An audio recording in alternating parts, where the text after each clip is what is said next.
अगर आप इन्वेस्टर बनना चाहते हैं तो एक वीडियो में मैंने पॉन्ड एंड फिश वाली बात करी थी, जो मुझे लगता है कि एटलीस्ट मेरी इन्वेस्टिंग स्टाइल में सबसे कोर थीसिस वही रहती है जिसको मैं पॉन्ड एंड फिश कहता हूँ, कि झील कितनी बड़ी है और उसमें मछलियाँ कितनी हैं। वो वीडियो मैंने बहुत टच किया था उस टॉपिक को, और विवेक बजाज के साथ जो फेस टू फेस किया था उसमें भी थोड़ी बहुत इसकी बात करी थी। आज इसके बारे में बहुत लंबी चर्चा होने वाली है, लेकिन वो लंबी चर्चा का जो वीडियो मैं बनाने वाला हूं वो मैं रिलीज करूंगा कल। उसके पहले मैं चाहता हूं कि आप लोग पहले इस पे सोचें, तब ज़्यादा मज़ा आएगा, तब से डिस्कशन भी अच्छा होगा, आप लोगों को मज़ा आएगा फाइनल वीडियो देखने में।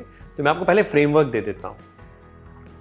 ये इंडस्ट्री स्ट्रक्चर है, एक्स एक्सिस है मार्केट साइज, कि झील कितनी बड़ी है, झील छोटी है या झील बहुत बड़ी है, बाजार छोटा है या बाजार बहुत बड़ा है, और वाई एक्सिस है उस बाजार में कितनी मछलियां हैं, बहुत सारी मछलियां हैं या बहुत कम मछलियां हैं। तो बहुत सारी मछलियां छोटा बाजार वर्सेस कम मछलियां बड़ा बाजार, ये चार तरह के बॉक्स हो गए। अब आप इसमें सोचिए कि इससे क्या क्या चीज़ें निकल के आती हैं। ठीक है, कौन सी इंडस्ट्री स्ट्रक्चर यहाँ है, कौन सा यहाँ है। एटलीस्ट कोशिश करिए कि एक एक चारों में निकालिए, उन कंपनियों की क्या कैरेक्टरिस्टिक्स होती हैं वो देखिए, और फिर अपने बहुत प्यारी चर्चा करने वाले हैं अगले वीडियो में। तो इस पे सोचिए।